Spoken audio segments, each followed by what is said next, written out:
안녕하세요. 정보가 세상을 바꾼다의 인포뱅크입니다. 이번에 전해드릴 내용은 추락하는 중국 반도체 폐업 급증, 장비업체는 매출 쑥쑥 하지만에 대해서 한번 알아보도록 하겠습니다. 여러분의 구독, 좋아요, 그리고 필요하시면 알람 설정까지 부탁드리겠습니다.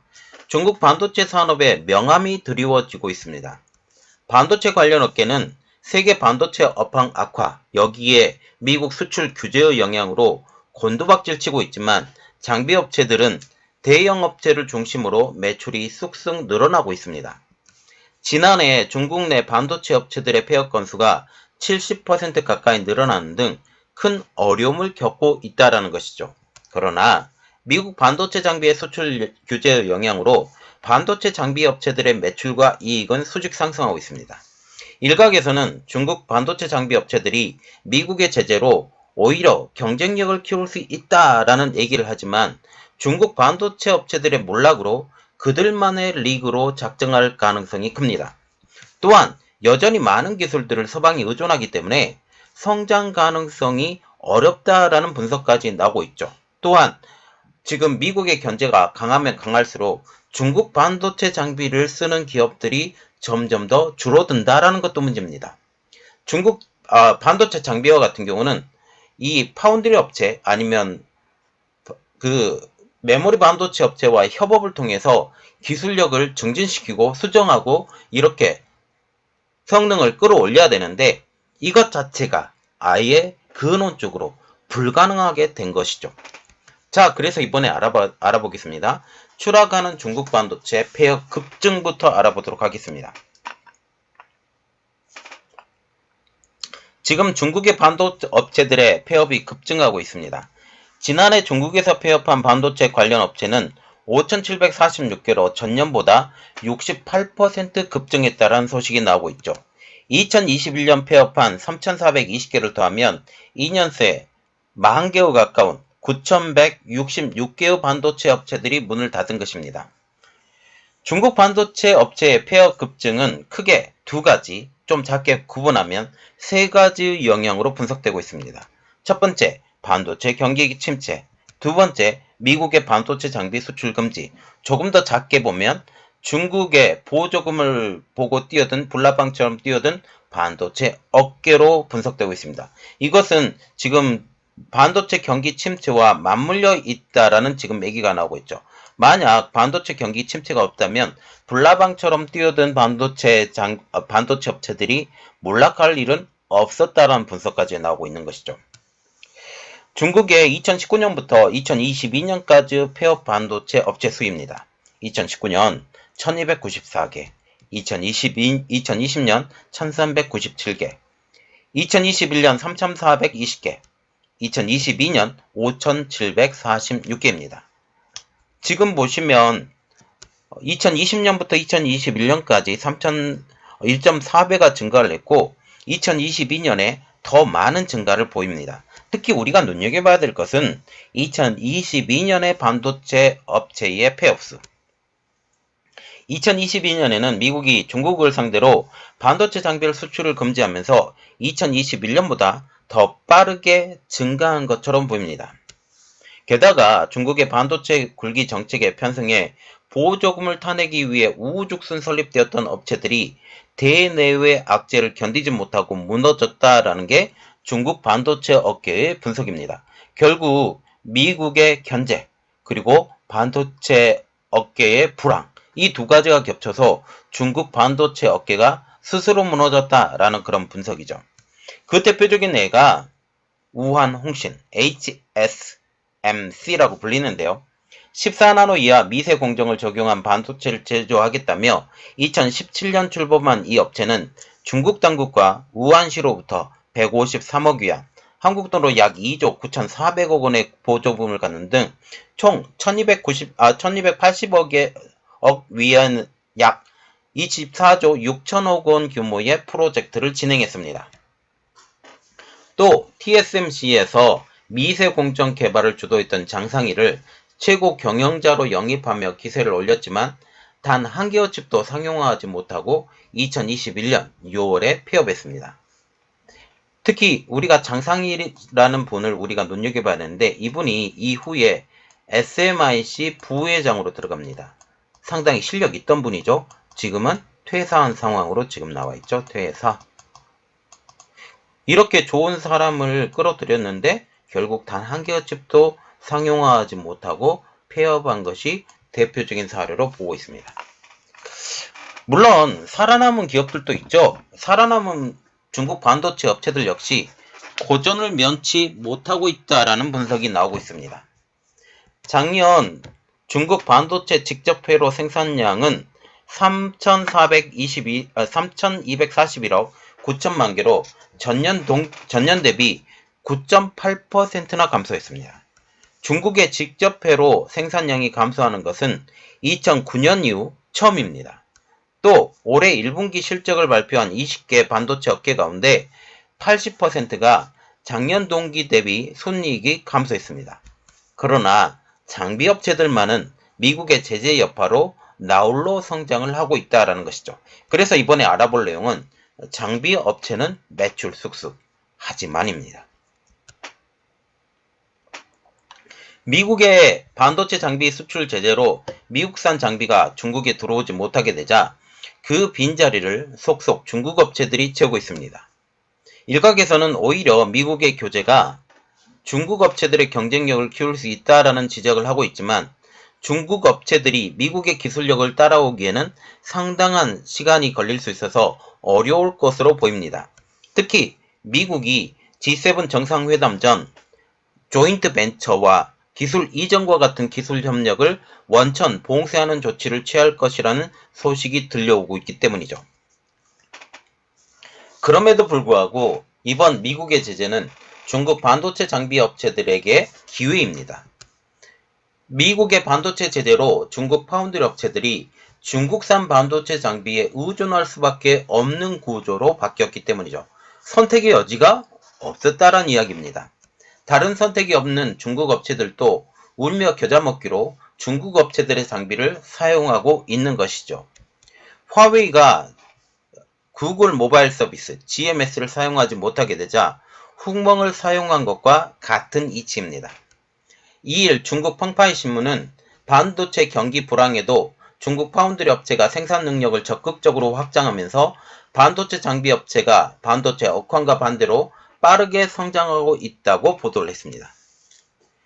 중국 1위 반도체 장비 업체인 베이팡 화창, 나우라 테크놀로지는 1분기 매출액이 전년 동기 대비 81.3% 증가한 38억 7,100만 위안, 한국 돈으로 7,350억 원에 달했습니다.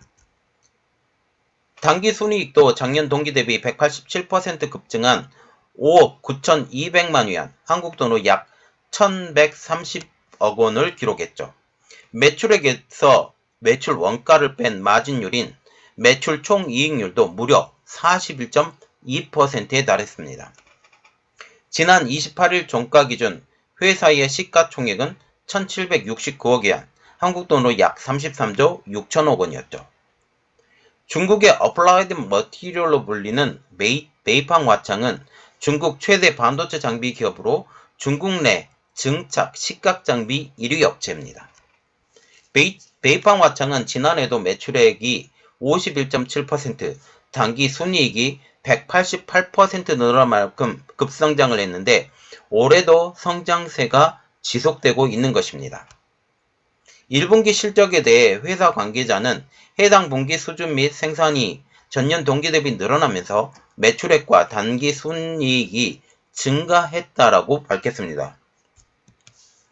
지난달 23일 사우스 차이나 모닝포스트가 YMTC가 중국산 장비를 사용하여 3D 낸드 플래시 생산을 계획하고 있다고 보도를 했는데 이때 언급된 반도체 장비 업체가 바로 베이팡 화창입니다. 중국 2위 반도체 장비 업체인 중웨이 반도체 역시 1분기 매출액이 전년 동기 대비 28.9% 증가한 12억 2,300만 위안, 한국 돈으로 2,320억 원을 기록했다고 밝혔습니다. 당기 순이익은 작년 동기 대비 135% 증가한 2억 7,500만 위안, 한국 돈으로 약 520억 원에 달했죠. 중웨이 반도체는 식각장비 업체로 중국의 램 리서치로 불리는 회사입니다. 회사 관계자는 자사의 식각장비가 국내외 고객의 인정을 획득하면서 시장 점유율이 상승 중이라고 밝혔습니다. 특별히 지금 중웨이 반도체와 같은 경우는 한국에 지사가 있어요. 한국에 지사가 있고 한국 업체들과 협업을 하고 있는데 이번 미국의 제재가 점점 더 심해지면 심해질수록 중웨이 반도체가 외국으로 뻗어나가는 것은 점점 더 힘들어질 것으로 보입니다. 또한 반도체 웨이퍼, 세척, 전기도금, 패키징 장비를 생산하는 ACM 리서치 상하이는 자국 내 수요가 증가한 덕에 지난해 매출이 29억 위안, 약 5,600억 원으로 전년 16억 위안의 2배 가까이 뛰어올랐습니다. 미국의 ACM 리서치의 중국 자회사인 이 업체의 지난 순이익은 6억 8,900만 위안, 한국 돈으로 1,330억 원으로 전년도보다 254% 급증했죠. 그러나 미국이 조인트 벤처 및 기술 이전에 대한 제재를 가하게 되면 위험에 처할 수 있을 것이라는 예상이 나오고 있습니다. 실리콘 웨이퍼를 파는 후구이 산업은 28나노 이상 9세대 공정을 사용하고 있는 중국 반도체 회사들의 주문이 급증하면서 지난해 매출이 36억 위안, 약 6,950억 원으로 46% 증가했습니다. 사우스차이나 모닝포스트는 이들 반도체 장비 업체들이 중국 주요 파운드리 기업들과 반도체 테스트, 패키징 회사들과 납품하고 있다라고 얘기를 하면서 이들의 매출 증가는 미국의 무역 제한으로 힘겨워하는 와중에도 성장과 혁신을 지속하려는 중국 반도체 산업의 의지를 보여준다라고 설명했습니다. 다 뻥이에요. 다 뻥. 어쩔 수 없이 이것을 사용해야 되고 이것을 사용해야 되기 때문에 이런 이야기가 나오고 있는 것이죠. 반도체 장비 업체들의 성장에도 불구하고 한계가 있다라는 소식이 나오고 있습니다. 그래서 결론을 조금 내보겠습니다. 글로벌 반도체 경기 침체의 지속으로 반도체 업체들의 불황이 이어지면 장비 업체들만 나홀로 성장을 이어가기 어려울 수 있다라는 전망이 나오고 있는 것이죠.